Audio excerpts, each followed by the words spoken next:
Give credit to Minnesota. They played well. Ben's done an unbelievable job with the program. They could be the #1 team in the league next year. So hats off to them. But number two, I want to give credit to these guys. I mean, it was Coach.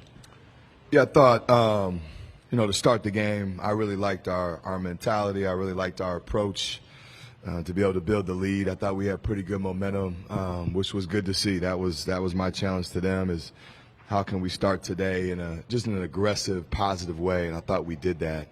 We knew it was going to be a grind. Obviously, a team that's proven veteran, been in this position before.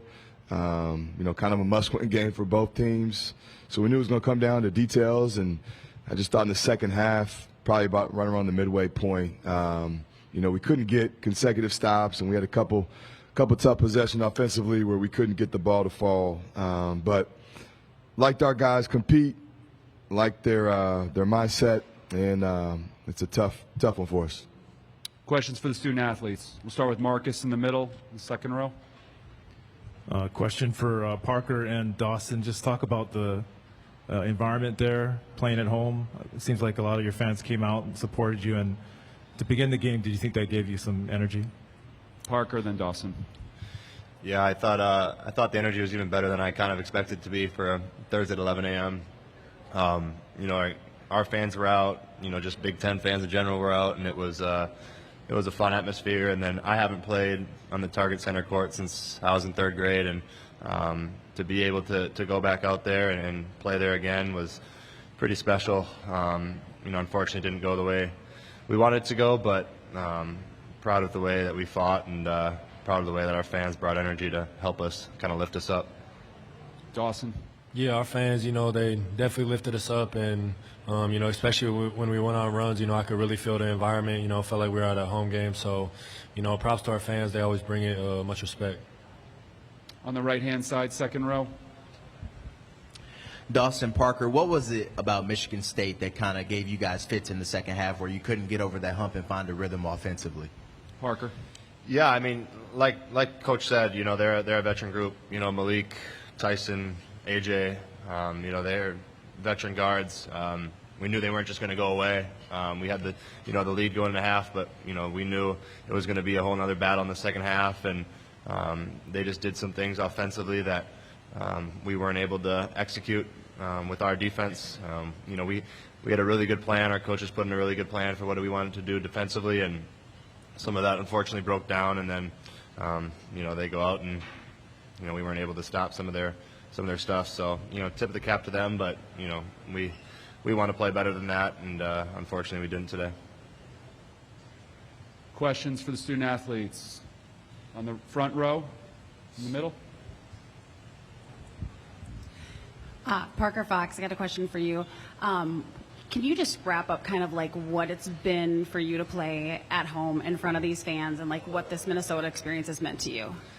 Yeah, I think it was a different experience than I thought it was going to be. I thought, I'd transfer in and be ready to play right away, and unfortunately, injuries kind of took that away from me for a couple of years. But I wouldn't trade my journey for anything. I wouldn't trade my teammates, coaching staff, support staff, everybody that's a part of my journey here at the U for anything. The coaches never wavered. They always stuck by my side, and that's the thing I'm most grateful for, because it's a tough journey when you go through back-to-back knee injuries, and there's definitely days that you want to give up and quit. But I found that energy from my teammates, from my family, and just being around the University of Minnesota and truly bleeding it.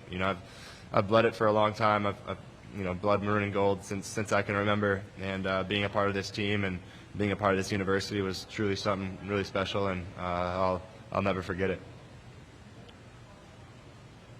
We'll go in the front row. Maya, in the middle.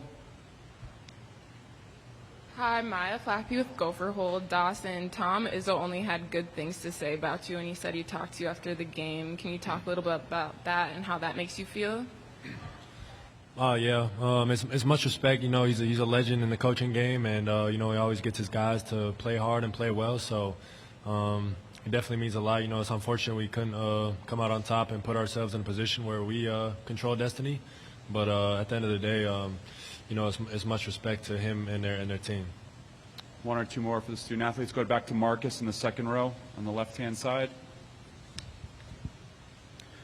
Excuse me. This is for Parker. Just talk about the growth of, you know, some of the younger guys. I know you've been here for a couple years before this and tried to mentor some of them.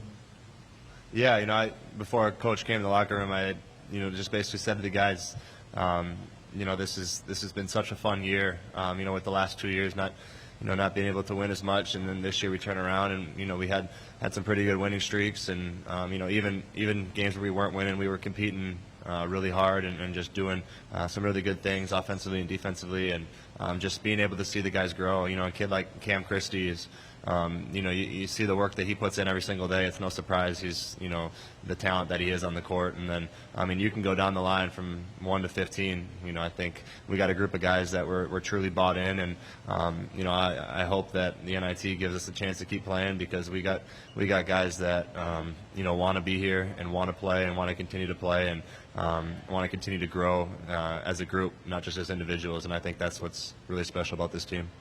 All right, we'll go on the right-hand side, second row. Last one for the student athletes. Dawson, this question is for you. Seeing where you guys ended last season and where you ended this season, I know a disappointment to lose, but do you feel like this program took steps in the right direction? Where do you think this team can go next season? Yeah, I mean, I definitely think, you know, we're continuing to go in the right direction, and that's what about. You know, we got guys in the locker room, a whole coaching staff, a whole university behind us that's willing and committed to moving in the right direction. So, you know, I got nothing good to say about every single one of my teammates. You know, love them to death. Same with the coaches and support staff. You know, everybody's invested into a winning culture.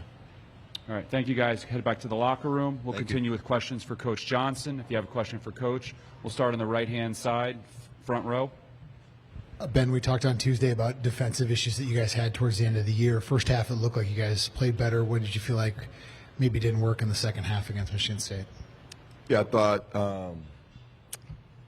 our defensive mindset was where it needed to be. It was better than the two previous games, and that showed obviously from the start, and our ability to build the lead a little bit in the second half. You know, obviously Michigan State's a good offensive team, so any little breakdown that we had, I think it was 49-44, and we had a couple offensive miscues and then a couple defensive miscues, but just that little stretch, it might have been 2 or 3 minutes. All of a sudden you look up and the score and the momentum is flipped, and that's all it takes against a really good team. So, you know, I think for us, finding ways to be more consistent throughout the 40 minutes, especially these last 3 games, we couldn't really do that, and that's going to be the point of emphasis from here moving forward. Now that we've, you know, got a core group, guys that are back, now they totally understand what I mean when I say that.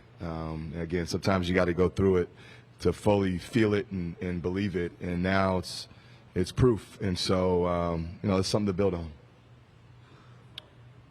We'll go to Marcus in the middle, second row. Ben, defensively, you know, you took a step forward, I think, at one point in the Big Ten season. Last time you played Michigan State, you held them to 55 points. You know, whether you play in the NIT or not, when you go back and look at the film of these last several games, what specifically defensively do you think that you guys was your strongest point, and what can you build moving forward? I thought we did a lot of good things defensively. You know, we were big on not allowing them to get easy catch and shoot threes. I know they made 5, but they only shot 8. They only got 8 off, which was good. You know, I thought part of the score, you know, they had 18 points off our turnovers. So I think that was part of it. And, you know, if you limit, even cut that in half, they're not getting 77. So I think part of that is your offense does control a little bit of your defense. When you're careless with the ball, you could play great defense, but when you're leading to straight points off your turnovers, that just eats away at your defense and eats away at your mentality. But I thought for the majority of our game, I thought we were aggressive on the ball. I thought our rotations were pretty good. You know, for the most part, thought we were engaged in what we were trying to do, and again, just had that one area where both sides of the ball we just weren't clicking, and it's really tough against a good team that obviously is playing for a lot now to have those mistakes and start to take care of the ball. Can't give up 18 points off our turnovers. Back row middle. Ben, Alex Karwowski from the Minnesota Daily. Just throughout the duration of the season, how have you seen players develop both on and off the court? A lot. I think, we've had a different type group. Dawson, is a guy that I think has been super consistent when he's had the true target on his back. He's been consistent in practice. He's been consistent in games with his production, both defensively and offensively. I think he's taken a step in his feel and understanding of the game. I think you look at the guys that are the sophomores, Pharrell, Josh, Braden, those guys went through it last year and now are able to, confidently take another step, and I thought they did that. And now their next step is to be consistent players. And you got the new guys. You got Cam, you got Mike, you got Elijah. I even throw Parker, Isaiah in there because they hadn't played. I thought those guys showed a ton of growth. For Parker to even be able to compete the full year and have no setbacks, knock on wood, it shows, how far he's come with just his rehab alone. Cam being a freshman and not knowing, anything about anything, and being a guy that towards the end of the year is on the front of the scouting reports, that shows that his game took a growth and took a step. And it's the same thing with Mike and Elijah. Those guys coming from different programs where they were asked to do and perform, differently for 2 years and have 2 years of different habits. It's not easy just to flip a switch to all of a sudden now morph and be successful in the Big Ten when you're a key piece. And I thought those guys were willing learners. They want to get better. They want to be good. They're competitors, and just really excited to get, going in the offseason with those guys. Again, hopefully we have more basketball ahead of us. But if not, I know we're going to attack this spring and summer and really be ready next year. All right, we have time for one more. We're going to go on the right-hand side, second row. Hey, Ben. Tom he started his presser talking about how impressed he was with what you've done with this program, especially this season. What has he meant to you? He also talked about what guys meant to him when he was starting out as a head coach. What has he meant to you in your time here at Minnesota? Yeah, no, he's meant a ton. We obviously been documented, go way back to when he recruited me in high school. I came up under Brian Gregory as a GA, who's one of his best friends. And so, he's kind of known my path from day one, from a player and from a GA and now to a head coach. And, guy's been unbelievable with me as well as other coaches. But, a guy in the league normally doesn't do that. And he takes the time out to always check in and call, and he pays attention. I'm able to use him as a sounding board. I think, we're more similar than different in a lot of aspects, and I think he sees that too. And so to be able to have a guy of his caliber that, obviously I have a ton of respect for, be able to kind of guide me through certain situations, couldn't be more thankful. And he's made me a better coach. All these coaches in this league, but he for sure has made me a better coach. I mean, you have to be on your P's and Q's when you go against Michigan State, and just the development that I've been able to have just in this league. But to go against a guy like that, night in, night out, and be able to pick his brain at the same time, thankful for it, and hopefully next time we can beat him. All right. Thank you, Coach. Appreciate you. Thanks.